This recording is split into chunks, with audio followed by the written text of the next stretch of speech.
Morning.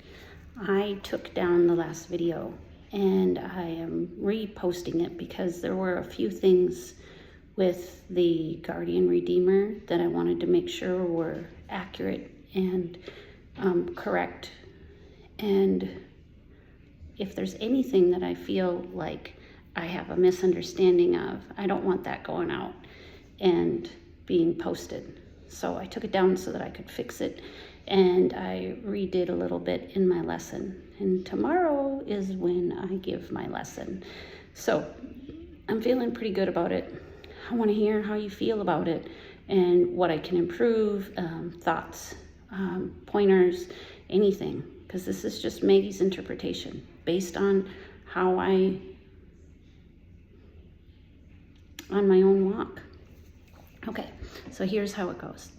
During the period that our chapter takes place, the Israelites are wavering between fully following God and spiritual compromise, where they do what they think is best. Chapter 9 begins with the family of Elimelech and Naomi. Elimelech and Naomi take their 2 boys and leave Bethlehem, the promised land, the land God has provided for them because of a famine.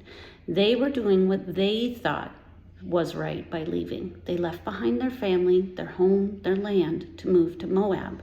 Elimelech and Naomi encapsulate themselves within the Moabite community, a land of spiritual compromise. I can hear them making those comments.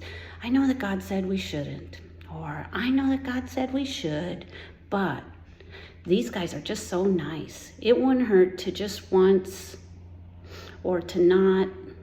Why is it dangerous for people to leave the fellowship of believers and become isolated among unbelievers? Why is God so insistent that we not become unequally yoked? Elimelech dies, yet Naomi stays in Moab. Why? I'm assuming life must be pretty good, because it says that she and the boys stay there for another 10 years. During this time, even the longest of droughts, because droughts last between 6 months and 5 years, would have been over, so she isn't staying anymore because of the famine. I think she stays because she has a good life. She probably had been dreaming and planning about what life would be like since her boys were babies. As a mama, I look at this story maybe different. I can picture her dreaming the following. What will they be like when they become men, when they settle down, when they get married, and then those grandbabies? Oh, what will life be like then? Life is good. She's got dreams, hopes, and a future. She likes Moab and she likes the life she has there. Her life was going well. It says that both boys marry Moabite women. Now this goes directly against what God wanted them to do. Why? What's the big deal? Sounds like Orpah and Ruth were great daughters-in-law. She still had security in her 2 sons. Those 2 sons will be able to provide for her. She doesn't need to rely on God and go back to the promised land because she's got it good. She is set for life. Then the unthinkable happens. Both sons die. When her sons die, all her hopes, her dreams, her plans for the future, and all her security died with them. As she buries her boys, she buries those dreams, her joy, her purpose for life. As she buries her boys, she has nothing left, no real hope that life will get better. She doesn't have any choices left. She hears the promised land can provide food again. Now she hears it because she's receptive to hearing it. She just didn't care enough to consider it before when her life was good, before when her life was all planned out, before when her boys were around, before when her boys would provide for her, before when she would be a grandma and end her life full and complete. No, she cannot think about that now. That was before, and none of that can happen anymore.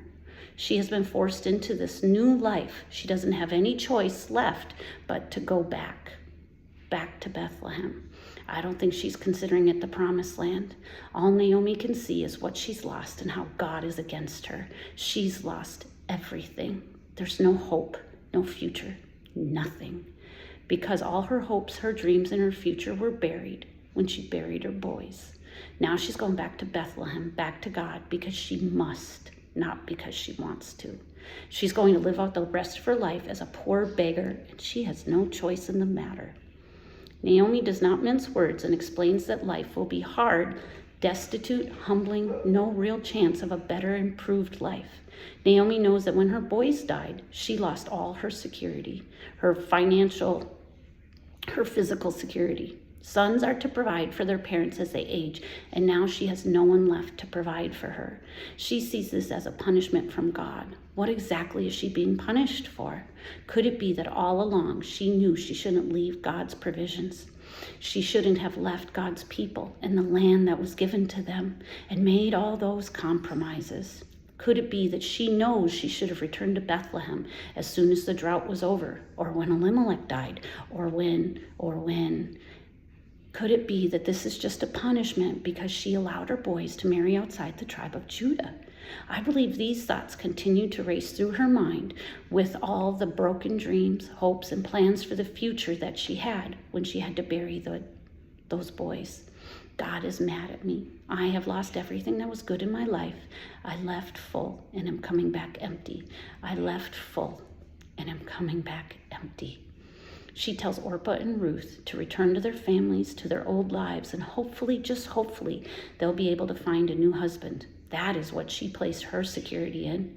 She encourages them to leave behind the one true God and go back to their old religious ways. What does she say about her priorities, her walk with God? What is she holding faith in? She views Bethlehem, the promised land, as a punishment, and they don't deserve it. They were good to her boys and they deserve better. My life is over now, and my only option left is to go back and beg among God's people. I left full and am coming back empty with nothing. I have nothing left. She is bitter, very bitter about how her life has gone. Orpah considers how tough of a life it will be, and with some encouragement from Naomi, she returns to her family, her security, her familiarity, and a real chance at a future. It makes sense, especially with an urging from Naomi that this would be best. However, Ruth would not be deterred. She is determined and committed to staying with what she has gained rather than go back to what she's left behind. She would rather be a beggar with Naomi, serving the one true God, than with a comfortable life back with her family, her old religion, her old way of living. So Ruth and Naomi go back to Bethlehem together. Now, Naomi is not a pleasant traveling companion. Naomi is so filled with bitterness that she only identifies with what she's lost. She cannot see the blessing in front of her. Ruth, Naomi is so consumed with what she lost, she changes her name from Naomi, which means pleasant and gentle, to Mara, which means bitter. This had all been forced upon her. She is angry to be back. She is angry about how her life turned out. She's angry that she had to leave everything behind just to beg among God's people. She cannot be a very good companion. Talk about fun conversations to have as you start your journey to your new home, your new life. Ruth lost her husband and watched her mother-in-law turn from this happy, joyful person with hopes and dreams and a future into this woman consumed with grief and bitterness. She knows that Naomi has the one true God. She knows that this is the way of life, and she's completely devoted, but it is not easy. I don't think Naomi shows her the sights, does meets and greets with her family and her old friends, or shows her the best place to purchase things. Ruth must even suggest she go glean behind the harvesters because Naomi doesn't have a way to provide and isn't suggesting anything. Naomi is consumed with what she's lost. Gleaning behind the harvesters would be like dumpster diving today. You're looking for any little scrap you can find that's been left over. Those discarded, not worth enough to pick up pieces, that's what you make your meal out of, and that's all you have to eat. Not only is Ruth doing a version of dumpster diving, which is a very humbling process, she does this out in the open and asks for permission to do so from whose dumpster she's diving into. She could have done this in secret, covertly, and trying not to bring attention to the fact that she was dumpster diving to save face and not be humiliated. But she doesn't put on any airs. She is completely humble. People describe her as a foreigner from a foreign land who came with Naomi. Not as Naomi's daughter-in-law, but she doesn't let that deter her. She works hard and has a great attitude. I can hear her say, "Hey, I know I'm not one of you. I don't belong here, and I know you all are working so hard to harvest. Would you mind if I picked up anything you left, anything you discarded? Really? That would be so wonderful. Thank you so much." Not only do people notice it, but Boaz does as well.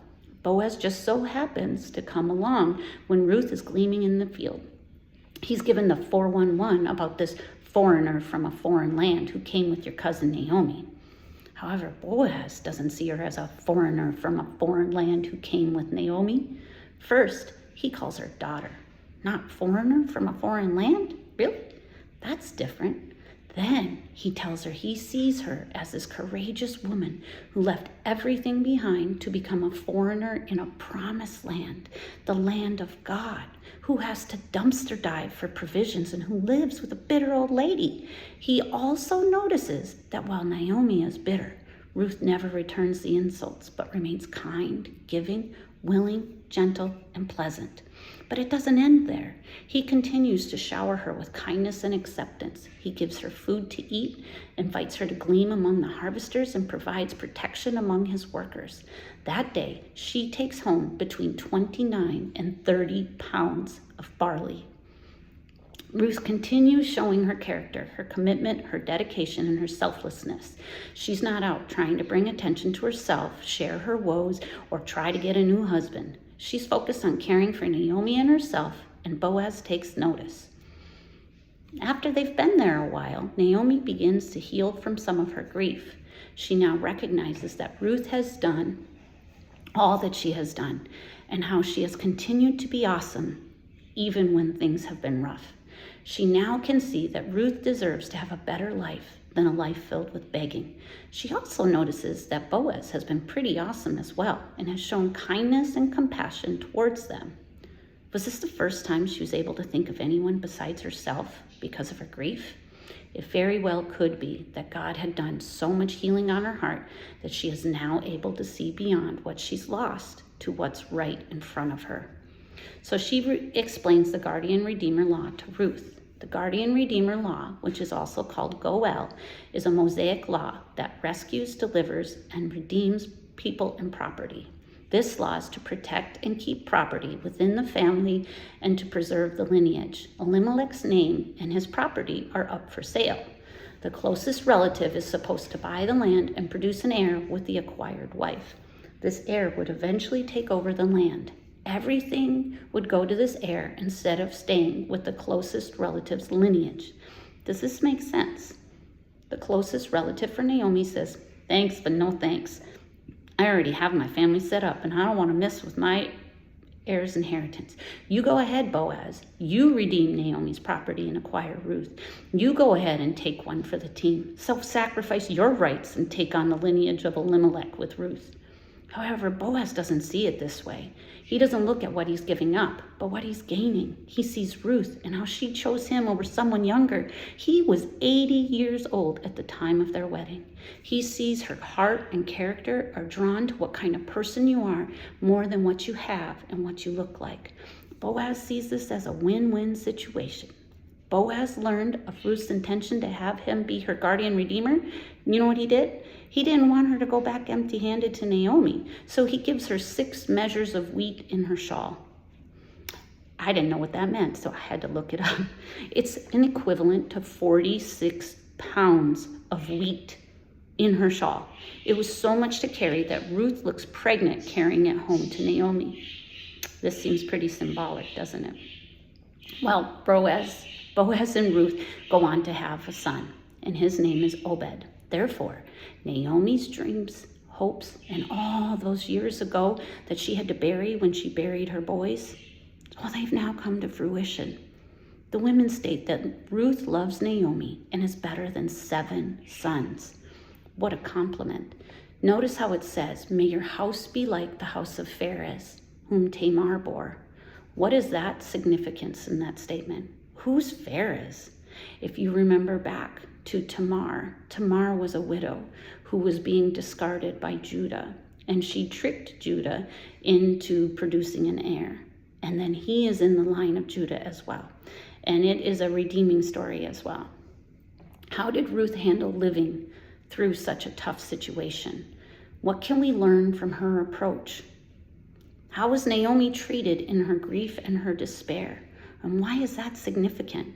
What does that say about Ruth, about God, about how we should treat people who are grieving, about us when we are grieving. How is Boaz symbolic of Christ? And what similarities do you see? Why do they mention the passing of the sandal that was a legal transaction? What makes that significant in this story? How is it symbolic of Christ redeeming us? We were paid with a price. It's pretty cool. The more you read the story, the more you see in this story, the more redemption, the more blessings and favor. And you can see your own life interwoven into this life. And I encourage you to read it and look at it maybe with new eyes today.